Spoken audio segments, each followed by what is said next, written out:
I'm Imani Mixon, founder and chief of the city proper, and I'd like to invite you into my living room for one-on-one, in-depth interviews with the most talented creatives in Detroit who also happen to be the homies.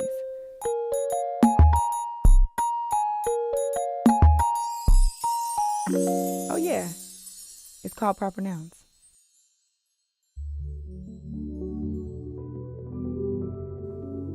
Nabeela Najjar is a costume and fashion designer whose earthy, airy, and ethereal looks are directly inspired by dreams in nature. She's a soft-spoken sweetheart with undeniable talent. Earlier this year, I showed her my one favorite outfit, a vintage yellow jumpsuit, and she freaked it into 4 more colors of the same design. So I owe the monochrome uniform you've seen in each episode to Nabeela. Thanks, girl. In this episode, I talk with the gentle genius herself about her journey into fashion and how art can be a family affair. Today we have Nabeela Najjar, who is a designer, craftsman. I don't know. How would you introduce yourself? Like, how do you describe the work that you do? Costume and fashion design, basically. Mm-hmm. That's what I do. That's beautiful. Yeah. And you studied it as well, right? In school? At the College for Creative Studies. We have the Fibers and Textiles department, but we didn't have like a fashion and costume. Mm-hmm. So I kind of just use fibers to create like a costume design department, basically. I started off like not the greatest. Like everyone starts freshman year, like, right. But as I started developing, I started coming into a style of my own. So. Mm-hmm. That's cool. How would you describe that style? Dreamy is always the first word I say. And I like to work with nature a lot. So like all of my garments incorporate some real part of nature.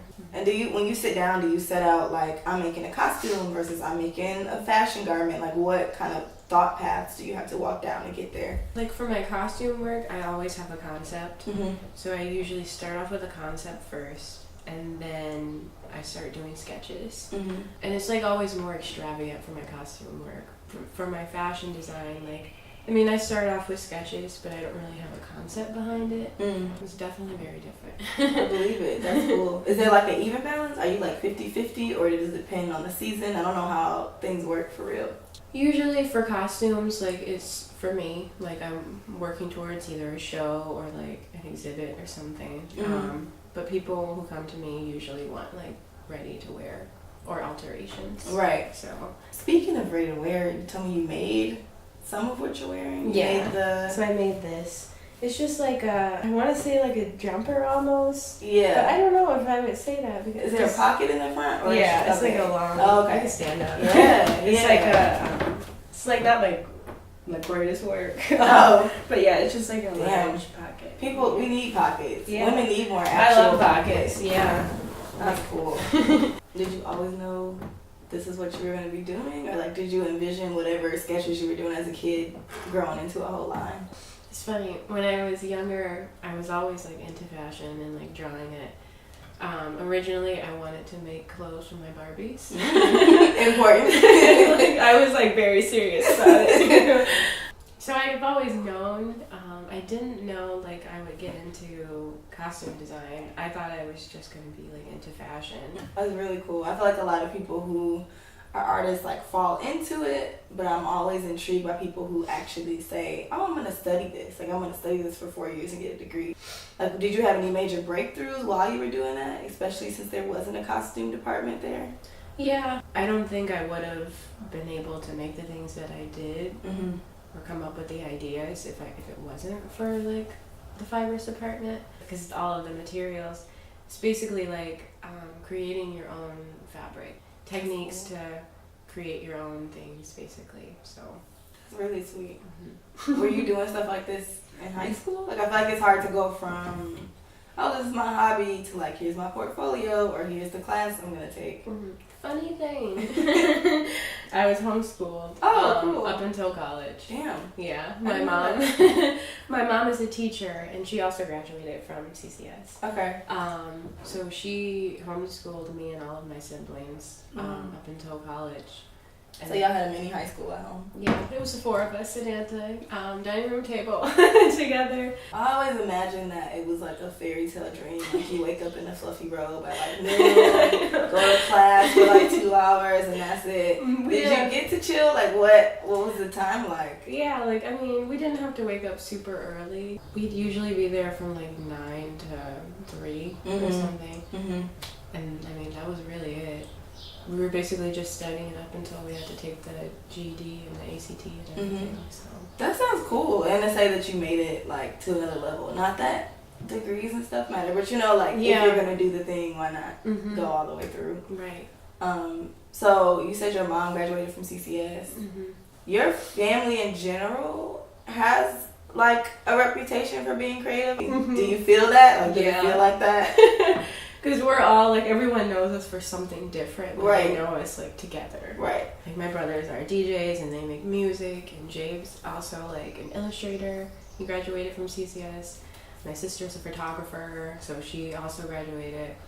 And then my brother, my twin, he didn't go to CCS, but he's just now, like, I mean, he's into music, but now he's just learning, like, he really likes ceramics.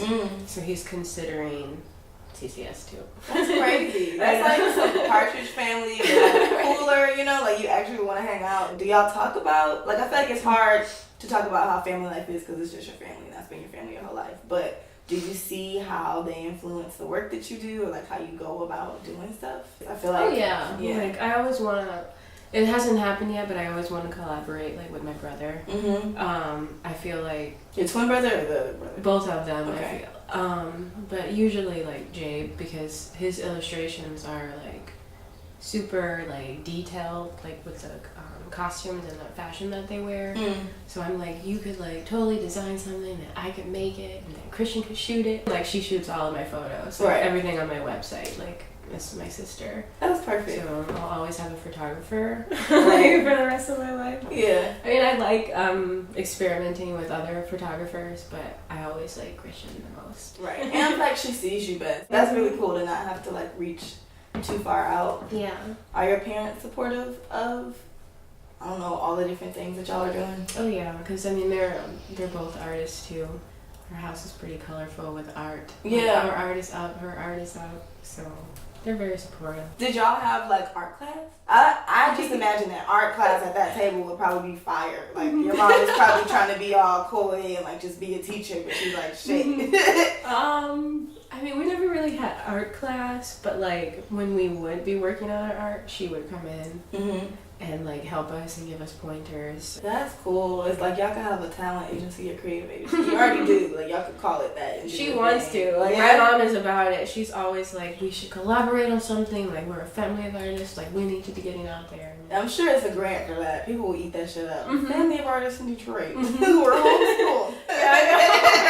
It's bizarre. It's like a private story. It's super weird. But a lot of people who I've had have talked about like how their life is gonna progress, right? And in a lot of ways, like your mom is already progressing. Like she had you, she has a family, she has a career, she has stuff. So it's like nice to hear that is possible, especially for women of color. Yeah. I feel like it's super easy for a lot of other identities to be like, oh, fuck responsibilities. I want to make art, but like to think about nurturing a whole life on it. Seems really fun. Of course, the idea of creating an artful life with your own two hands sounds marvelous.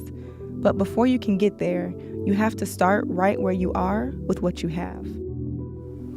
I think, if you do fashion, there's like lines involved. There's this idea that there's like a structure and a system. Right. So how do you keep yourself inspired, or like do you have a process to like get new ideas or a formula? Let's say when you're burnt out, I don't know. I mean, my inspiration is usually from nature. And if I'm feeling like not inspired, I'll just go to like the conservatory. That's my favorite spot. Yeah. Bella Conservatory. Yeah. And it always gives me inspiration. Like I just look at different flowers and like different plants and like the colors in them and like how they're folded, like the texture. Like, honestly, like that's what I'm constantly inspired. And I haven't seen all of it yet, so I'm always seeing something new.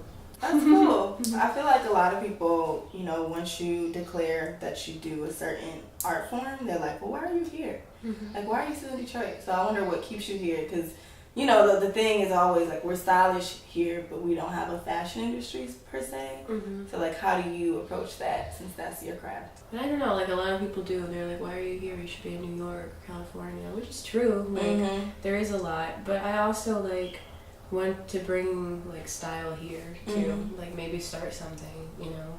If you think about it, like, New York and California, it started somewhere, right? You know? Right. Like, it became known for that, and like I think that it's possible to do that with Detroit and like with the city too. So, do you have like a grand dream of how things work out for you and the work that you do here? I definitely would love to get my line out there and then like see people like actually buying it and wearing it. I think like every time I think about that, I'm like, that'd be so cool. Yeah. I would love to do costume design for like films, theater, but I don't know if I have like an overall like goal. Yeah, I feel like sometimes that's more freeing, because what I'll do is I'll have the biggest, most specific dream ever. Like they teach you in school, like make a feasible goal or whatever, a SMART goal, and then something falls off and you can't reach it, so you're just like stuck, not in the thing. Yeah. So sometimes I feel like it's better to just trip into some cool shit and keep tripping up, hopefully, and not down. It is. Do you have any, this is a cheesy question, but I have to ask it. Do you have any style icons or somebody that you're like, they get it right every time, like either a designer or somebody who just dresses like perfectly for you? I mean, my biggest influence, but it's more so my biggest influence for my work. Yeah. Alexander McQueen. His costume work was amazing. Like, he's forever my inspiration. Yeah. I would have loved to meet him. So let's say there's like a little girl at home learning how to sew right now in her room, not in a class, not runway. What do you have, like advice, like a piece of advice that maybe you could have used while you were first starting out or trying to figure out how to go forward in fashion? Just keep practicing. I took a couple classes like at Haberman Fabric and when it was in Royal Oak. It was like to learn how to make curtains. But it taught me like how to sew, you know. And then I actually did take a fashion class at CCS when I was younger too. So I think just like taking classes and learning, like if it's something you're passionate about, like definitely just keep learning as much as you can. For sure. Because I'm still learning. Right. No, I was about to say that's a lesson for us, because I think you get to a certain point where you're like, I should have this down. I went to college for it. I do this. I get paid to do this. And it's like, you still have gaps. Yeah. I know, like, even when I was making your jumpsuits, like, I got really nervous at one point. And I was hoping, like, for the best. I'm like, I hope everything turns out right. I hope it's good. Yeah. It turned out right. It did. And that was good, because it wasn't like, you know how some people are like, yeah, you know, I do jumpsuits in my sleep. Like, I would have been like, okay, maybe not this one. But you were definitely like, I can try. Like, let me take this one and look at it and dissect it a little bit, and we'll see. And then when you texted me, like, I think I can do it, I was like, oh my gosh, it's a move. This is happening. I'll have these shows, and it's usually on a Saturday, so people are like, you want to go eat? You want to go out? Or whatever. And I'll just end up in it all day, and then come home like, you really had a cream jumpsuit on. And I had to go get clean. I was trying to be too fresh, and it was like too much beer, too much dirt. But it works. It's a go-to for sure. Yeah. I feel like everyone has like that go-to outfit you just jump into, right? Yeah, literally jump into. But I do owe you my sartorial life right now, because this literally couldn't have happened if I didn't have all the jumpsuits to just throw on the weekends for this. So thank you so much. I'm always like, I hope I'm not doing too much, but I really am just like, my life has changed. It don't take much to change my life. It's I'm glad it can help. For sure. Thanks for coming by. Thanks for closing out the season with me. Yeah, I can't wait to see it. I know.